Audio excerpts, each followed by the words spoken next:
Shadae Renee, and I am back to answer some frequently asked questions about wigs. I got my baby in the studio today, so give me some grace because she might be in the background making noise. Okay, jumping straight into the common question, can wigs cause traction alopecia? I get this question a lot, and I want to address it because I think there's some type of common misconception about wigs. I don't think that the wig itself is causing you to have traction alopecia. It's the way that the wig is installed, which is why we advocate for glueless wigs. Using adhesives, using the ball cap method where you're essentially gelling on, sticking on the cap to cause that bald effect and then sliding the wig on and putting glue on top. That is a beautiful method for people that are in a beauty industry that are getting it professionally installed. So like when I used to work on different TV shows, we used to do that as a temporary look for television. But for our everyday girls that want to wear wigs, the glue every day, 365 for the entire year, is excessive and can cause traction alopecia. The way that the wig is removed can also cause traction alopecia. So like if you've been just using like hairsprays and different things to stick the wig on, which is also popular for a temporary hold, or using glue for a temporary hold, it can, the way that it's removed can also snag small pieces of hair. You know, your hairline is already a recession, like it's receding.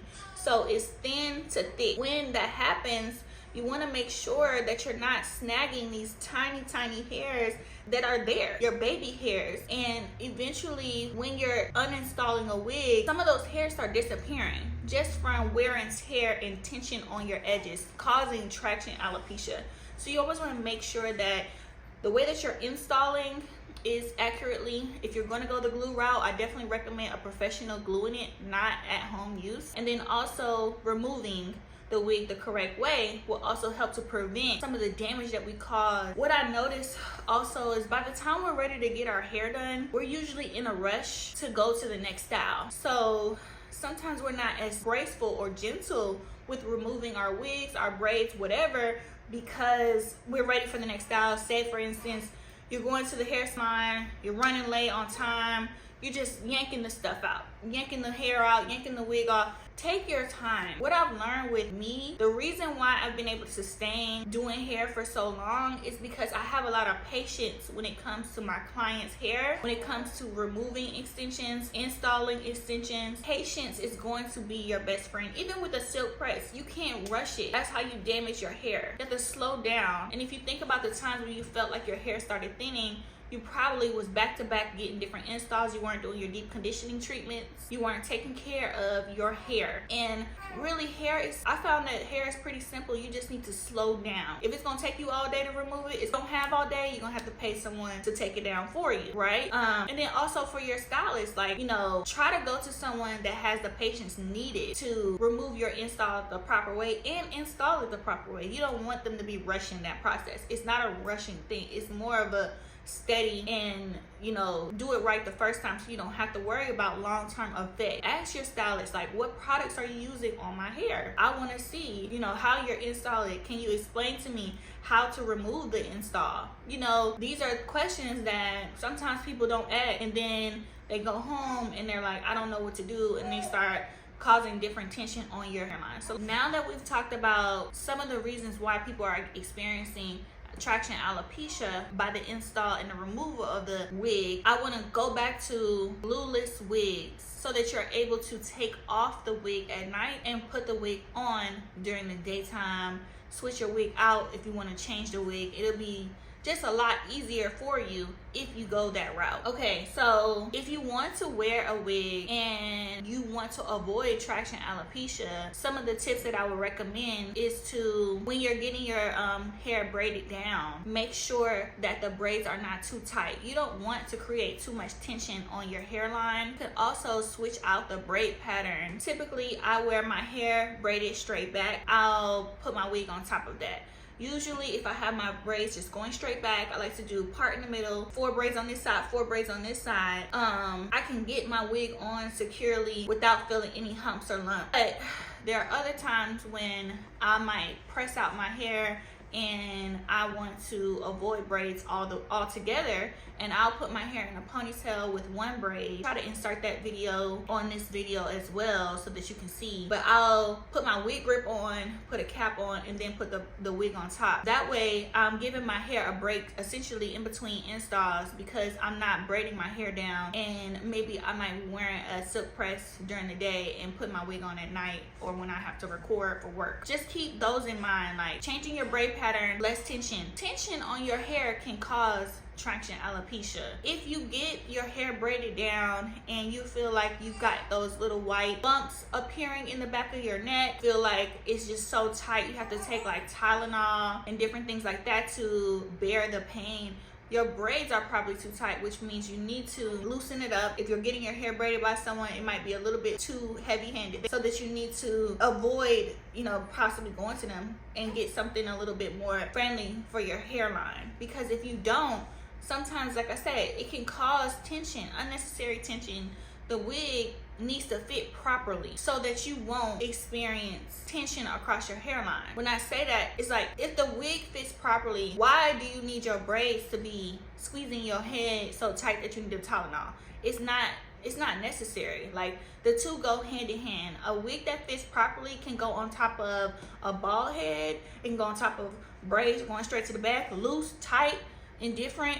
It doesn't matter. So you don't necessarily need tight braids in order for your install to last longer. Does that make sense? Just making sure that you get the right wig size is going to be important. Wigs that fit, last longer, feel more comfortable, confident in them. Going back to the glueless wigs, trying to use wigs that help you not have to use or depend on adhesives. If you want to put adhesive on for like a special occasion, once or twice in a month, that's fine. But like overall, trying to avoid traction alopecia looks like a wig that fits securely so that you can have any type of breakdown that you desire and it not hurt. No glue, okay? So that means if the wig fits properly, you're able to slide the wig on without any adhesives or glue, and it still feel like it fits your head. And we're gonna go with just making sure that the tension is not on your hairline. Traction alopecia means your hairline is disappearing, girl. You don't need that. And to prevent that, I would say go on the glueless wig route. Let me know if this makes sense as well. And I can also do another video to just go do a deeper dive into what traction alopecia is, but I want to focus right now on the main question, which is, can you get traction alopecia from wig? The answer is, to me, no. It's the way that the wig was installed or removed that's causing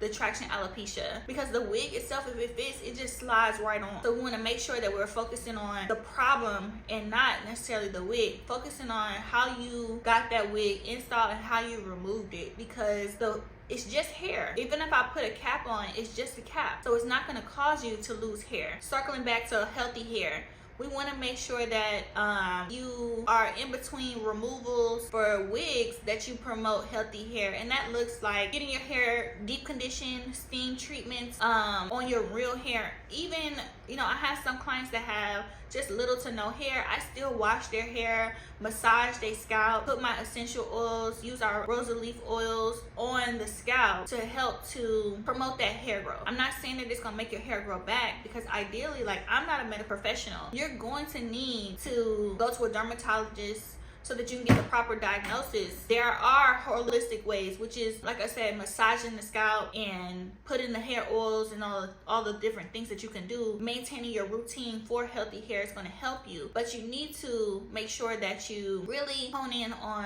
a routine that works for you. It might not look like putting oil on your scalp every day. Sometimes people feel like the oil, it doesn't work for them, right? You might need to just work on doing the massage treatments once a week for yourself while you're washing your hair, spending time doing steam treatments. You can buy steamers now on Amazon. I'll try to link a good one below. There are different things that you can do to promote hair growth, but a lot of times when people are experiencing traction alopecia, they're doing everything they need to hide the hairline, hide the bald spot, and I totally understand. but the way that you're hiding it, right? Sometimes that looks like 27-piece quickly sew-ins, bangs. I've seen it all, and that's okay. But we have to learn to switch it up a little bit and focus more on curing the problem. You're gonna try to hide it or cover it up using glueless wig in between styles, right? So that you can achieve a sleek look without having to commit to the style. So with the sew-ins, y'all know those sew-ins last for 2 to 3 months. Quick weaves, 2 weeks, sometimes 6 weeks, depending on who installed it. This is not allowing your hair to breathe. We want your hair to get as much oxygen as possible. So the glueless route helps to prevent all that glue and stickiness that goes on with sometimes directly applying it to the forehead, to the scalp, and then also focusing on curing the problem. So if you have a problem, there are going to be different solutions, right? Traction alopecia is a well-known thing. A lot of women experience it. It might be on a small scale or large scale, but going to a dermatologist to figure out what exactly the problem is. We also offer medical wig cranial prosthetics, which is really a great option if your insurance will cover it. Basically, you're able to get a medical wig covered by your insurance, and you can also find more information on that from our website, ShadeRenee.com, searching the medical wigs tab and seeing if you might qualify for something like that. We can also set up a consultation for it. In general, I hope that this was helpful. Let me know in the comments below if you got anything from it, if you have any questions about medical wigs, traction alopecia. I'll try to do another video. I'm here to explain how to experience a glueless wig, a medical wig, and a wig that actually fits. All in all, thank you so much for watching. Make sure y'all like and subscribe this video. Let me know if this was helpful information on traction alopecia, different causes of traction alopecia. And if you're interested in a medical wig, be sure to reach out to us at ShadeRenee.com. I will try to do more videos in between time. Y'all know I'm a new mom. I'm doing the best that I can to just keep you all informed. We're doing wig parties. We have a physical store in Atlanta, Georgia, that we're able to do consultations, and we also offer virtual consultations for people that are not in Atlanta. Make sure you like and subscribe this video. Drop a comment if you have any questions, and we'll come back with a part 2 very soon. Thanks so much for watching. Bye.